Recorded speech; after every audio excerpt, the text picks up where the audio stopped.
आज आगरा जगदीशपुर थाने के नजदीक मशहूर सोनी परिवार के घर टोरेंट पावर का छापा पड़ा। जबरन मीटर बदला गया, जबरदस्ती घर में घुसकर दरवाजा तोड़ा गया और पुलिस फोर्स के साथ बदतमीजी की गई। पुलिस प्रशासन ने भी टोरेंट पावर का पूरा साथ दिया, जबकि मीटर में कुछ भी नहीं पाया गया।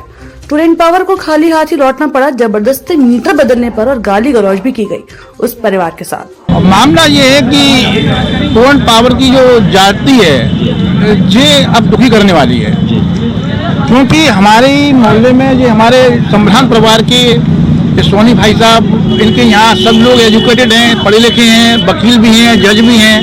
इस तरह से केवल मीटर बदलने की बात को लेकर या छोटी सी शिकायत को लेकर के पूरा फोर्स आ जाना और किसी व्यक्ति की गरिमा को ठेस पहुंचाना, ये हमें और हमारे पूरे बस्ती के लोगों को बिल्कुल ही पसंद नहीं आया।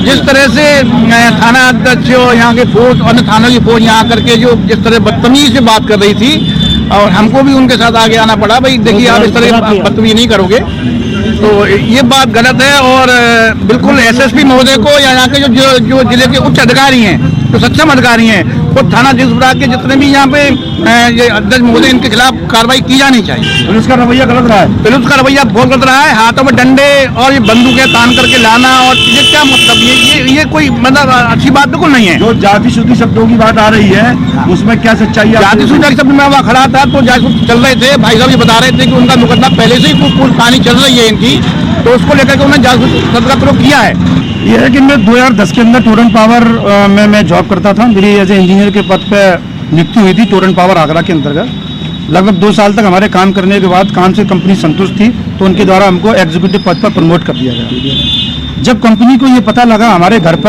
घर के बारे में कंपनी ने जानकारी करी कि ये तो अनुसूचित जाति के जाटव जाति के व्यक्ति हैं, तो कंपनी ने हमको बिना किसी नोटिस के, बिना किसी पूर्व सूचना के, न बिना किसी 3 महीने का नोटिस दिए हमको कंपनी ने निकाल दिया।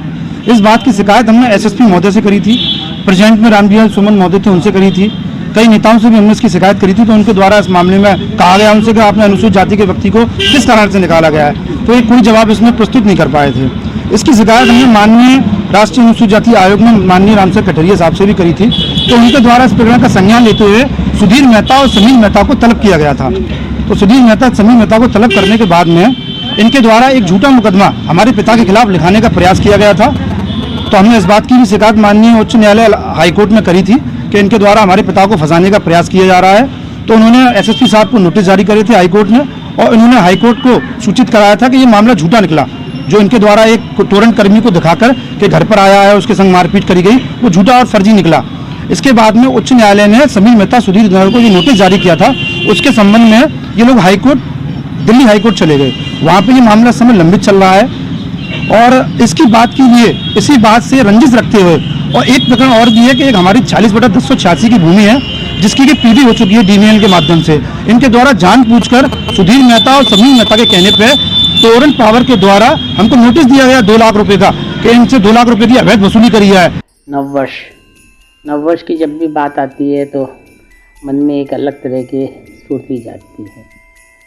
आदमी मजबूर हो जाता है ये सोचने के लिए कि उसने क्या अच्छा और क्या गलत काम किया, और वो नववर्ष आने वाले में वो सब अपनी कमियों को दूर करेगा। आपके चैनल के द्वारा बच्चों को, शहरवासियों को, सबको बहुत बहुत शुभकामनाएं, आशीर्वाद। मैं इतना ज़रूर कहूँगा कि अब समय आ गया है कि हमें सोचना पड़ेगा कि हम ग्रीनरी को कैसे सेव करें, किस तरह से लगी हुई ग्रीनरी को हम बचाएं और नए पेड़ पौधे लगाएं। दूसरा, साइंटिस्ट का कहना है अगर हमने जल संचय नहीं किया या जल जो व्यर्थ हो रहा है उसको नहीं रोका, तो 2040 के अंदर हमें जल वॉर होगी। जल वॉर क्या होती है कभी सोच नहीं सकते हैं कि क्या हम लोग आपस में पानी के लिए भी लड़ेंगे। अब समय आ गया है, सबको मालूम है कि कहाँ हम किस समय जल को व्यर्थ कर रहे हैं, कहाँ हम जल संचय कर सकते हैं। और तीसरी बात मैं ये कहूँगा कि कोविड फिर दस्तक दे रहा है। संसार को हमने दिखा दिया है कि भारत ने कोविड को कितनी अच्छी तरह से टैकल किया था, कितनी कम हमारे यहाँ परेशानियाँ आई थी, लोगों का जो मृत्यु दर था वो भी और कंपैरिजन में संसार के बहुत कम रहा था।